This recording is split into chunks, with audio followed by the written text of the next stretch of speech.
अॼु जे मेले सां असां इहो चवणु चाहींदासीं त अॼु मेलो तमामु बहितरीनु आहे ऐं सूफ़ियाणे रंगनि में इहो मेलो थींदो आहे ऐं असांखे तमामु ख़ुशी थींदी आहे त हर साल असांखे यादि कंदा आहिनि ऐं हर साल असां हिते परफॉर्म कंदा आहियूं।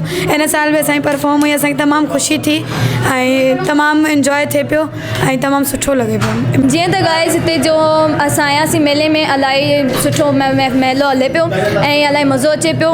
आज हैदराबाद में सूफ़ी मेला लगा है सिंध म्यूज़ियम में, तो बहुत अच्छी अरेंजमेंट हुई हुई है और बहुत अच्छा लगा अरेंजमेंट देख के और बहुत इन्जॉय किया होगा आवाम ने भी और सिंगर्स ने भी बहुत अच्छा इन्जॉय किया और इन्जॉय कराया भी।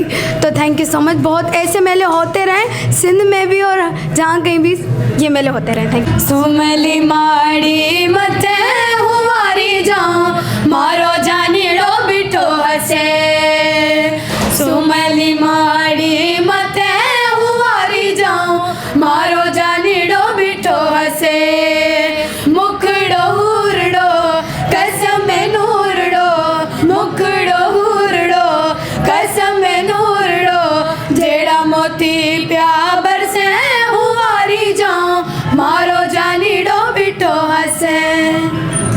कौन हूँ मैं कौन हूँ मुझे जानता कोई नहीं, कौन हूँ मैं कौन हूँ मुझे जानता कोई नहीं, मौजूद हूँ मैं हर जगह, मौजूद हूँ मैं हर जगह, पहचानता कोई नहीं, कौन हूँ मैं कौन हूँ मुझे जानता कोई नहीं, कौन हूँ मैं कौन हूँ मुझे जानता कोई नहीं। जिए सिंध जिए हमसरी चैनल।